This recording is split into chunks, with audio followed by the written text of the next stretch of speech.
அனைவருக்கும் வணக்கம். நம்ம இப்போ செய்ய போகிறது கார்ன் சீஸ் பால். அதுக்கு வந்து ஒரு கப்பு ரவை பாருங்க, ஒரு கப்பு ரவை,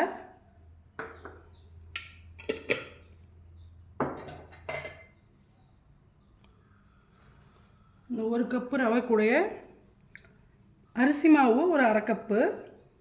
மெஷர்மெண்ட்டாலே இந்த ஒரு கப்பு ரவையால் அரை கப்பு அரிசி மாவு,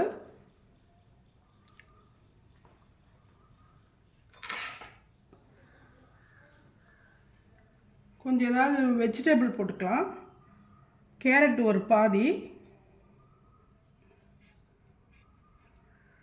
பச்சை மிளகாய் கட் பண்ணது, இஞ்சி துருவினது, ஆனியன் கொஞ்சம் ஒரு கைப்பிடி அளவுக்கு ஆனியன் போட்டுக்கலாம், மல்லித்தழை இதெல்லாம் போட்டுட்டு நம்ம ஏற்கனவே வேக வச்சுருக்கிற சோளம் இந்த சோளத்தை மிக்சியில் லைட்டாக அரைச்சிட்டு வரலாம்.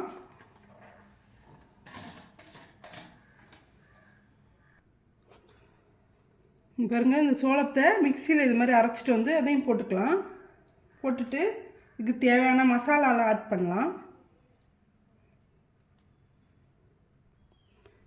இந்த டிஷ்ஷுக்கு தேவையான உப்பு போட்டுக்கலாம். உங்களுக்கு எவ்வளோ டேஸ்ட்டுக்கு வேணுமோ அந்த அளவுக்கு போட்டுக்கோங்க.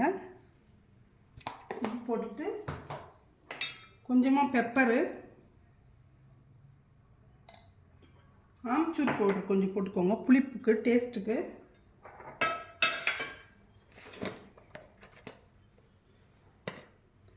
மிளகாய் பொடி கொஞ்சம் ஒரு அரை ஸ்பூன் அளவுக்கு மிளகாய் பொடி, கரம் மசாலா ஒரு 1/4 ஸ்பூன் அளவுக்கு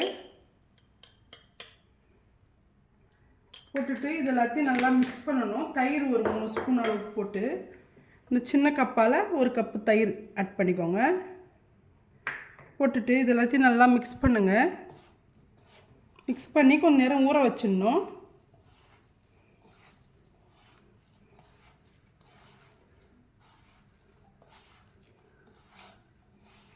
இது மாதிரி வேணுன்னா கொஞ்சம் தண்ணி கூட ஆட் பண்ணிக்கலாம். ரவை ஊறணும்ல, அதனால் கொஞ்சம் தண்ணி ஆட் பண்ணிக்கோங்க.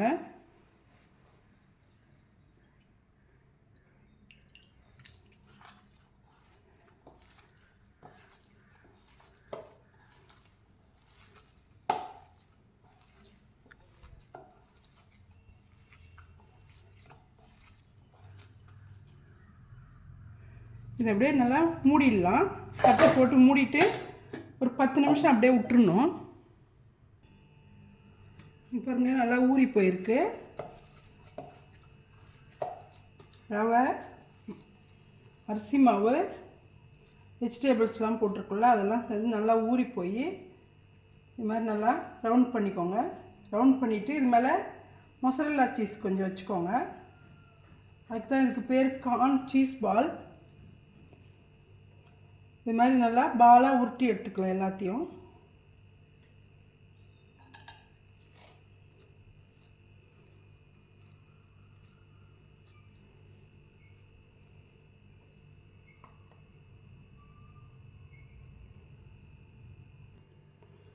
பாருங்கள், இது மாதிரி எல்லாத்தையும் உள்ள சீஸ் வச்சு பால் மாதிரி செஞ்சுக்கணும். செஞ்சுட்டு நம்ம குழிப்பணியார பாத்திரம் இருக்குது பாருங்கள், அது இல்லாதவங்க நம்ம நான்ஸ்டிக் கடாயில் கொஞ்சமாக ஆயில் போட்டு இந்த பாலை ஒன்று ஒன்றா இறக்கி ஆயில் கொஞ்சம் போட்டு மூடிடணும். மூடிட்டால் நல்லா ஃப்ரை ஆகிடும். இப்போ நான் வந்து குழிப்பணியார பாத்திரத்தில் வைக்க போகிறேன். இது மாதிரி வச்சுட்டு ஆயில் கொஞ்சம் போட்டுக்கலாம்.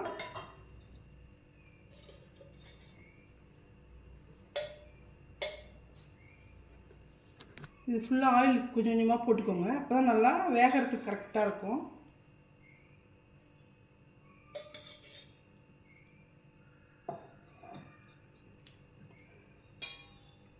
ஏர் ஃப்ரையர் இருந்தால் அதில் கூட நம்ம ஏர் ஃப்ரை பண்ணிக்கலாம். இந்த பாலை ஒன்று ஒன்றா நம்ம சூடாகிடுச்சு இதுக்குள்ளே வச்சுக்கலாம்.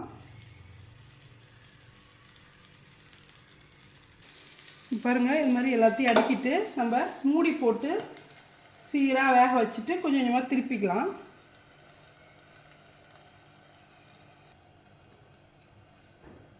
வெந்துருச்சா பார்க்கலாம். லைட்டாக அப்படியே பாலை திருப்பி விடுங்க. பாருங்கள் லைட்டாக வெந்துட்டுருக்கு.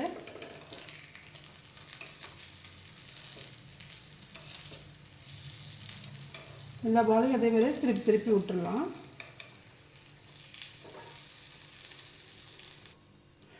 இது மாதிரி எல்லா பாலும் திருப்பிட்டு திரும்பவும் நம்ம மூடி வச்சிடலாம். திரும்ப வெந்துட்டுருக்கட்டும். பாருங்கள் சுவையான சீஸ் பால் ரெடி ஆயிடுச்சு. நல்லா கிறிஸ்பியாகவும் ஆயிடுச்சு. பாருங்கள் சுவையான சீஸ் பால் ரெடி ஆயிடுச்சு. இந்த வீடியோ பிடிச்சிருந்தா லைக் பண்ணுங்கள், ஷேர் பண்ணுங்கள், கமெண்ட் பண்ணுங்கள், சப்ஸ்கிரைப் பண்ண மறக்காதீங்க. நன்றி. அனைவருக்கும் வணக்கம். நம்ம இப்போ செய்ய போகிறது கருப்பு கொண்டைக்கடலை வச்சு பக்கோடா. இதை வந்து நம்ம மிக்ஸி ஜாரில் போட்டு நல்லா அரைச்சிட்டு வந்துடலாம்.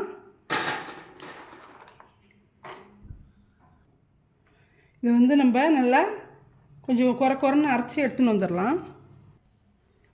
நம்ம அரைச்ச கொண்டைக்கடலை கூடவே ஒரு ஸ்பூன் அளவுக்கு தனியா, கொத்தமல்லி, ஒரு அரை ஸ்பூன் அளவுக்கு ஜீரகம் இதிலே போட்டு இதையும் அரைச்சிடணும்.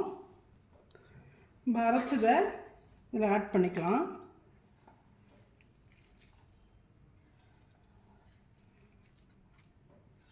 பசங்களுக்கு நல்லா இது ப்ரோட்டீன் இருக்குது, நல்லா ஹெல்த்தியானது. யார் வேணாலும் சாப்பிட்லாம், நல்லா டேஸ்ட்டாகவும் இருக்கும்.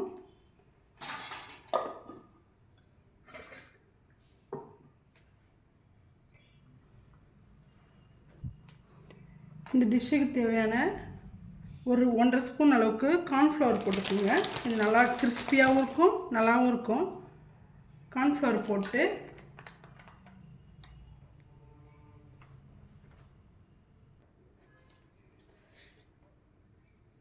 இது தேவையான அளவு உப்பு போட்டுக்கோங்க.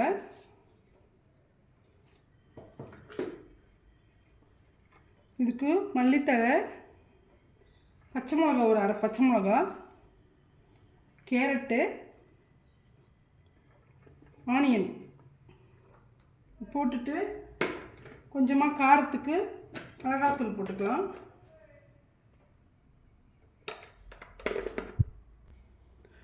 போட்டு இது எல்லாத்தையும் நல்லா போட்டு நல்லா பக்கோடா பதத்துக்கு மிக்ஸ் பண்ணிக்கோங்க.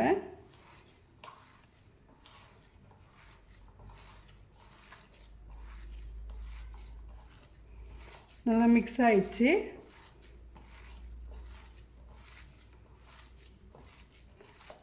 இந்த பதத்துக்கு எடுத்து இந்த மாதிரி சின்ன சின்னதாக எண்ணெய்க்குள்ளே போட்டு ஃப்ரை பண்ணி எடுத்துக்கலாம். ஆயில் நல்லா ஹீட் ஆகிடுச்சா பார்க்கலாம்.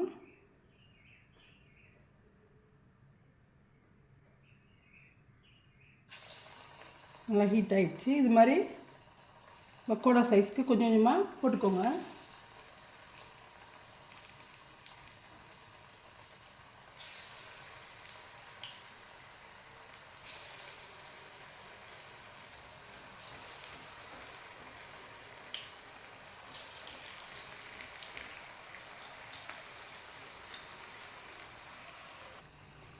பாருங்க நல்லா கிறிஸ்பியாக பக்கோடா ரெடி ஆகிட்டுருக்கு.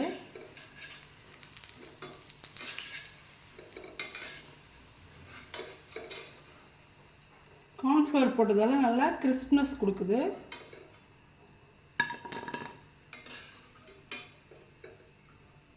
சவுண்டு பாருங்கள், கொடன்னு கேட்குது. நல்லா கிறிஸ்பியாக இருக்கிறதால நல்லா சவுண்டு கேட்குது.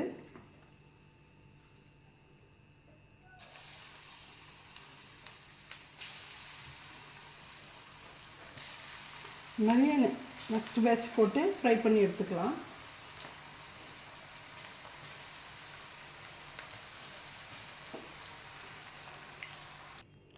இங்கே பாருங்கள் சுவையான ஊற வச்ச கருப்பு கொண்டைக்கடலை பக்கோடா ரெடி ஆயிடுச்சு. இந்த வீடியோ பிடிச்சிருந்தா லைக் பண்ணுங்கள், ஷேர் பண்ணுங்கள், கமெண்ட் பண்ணுங்கள், சப்ஸ்கிரைப் பண்ண மறக்காதீங்க. நன்றி.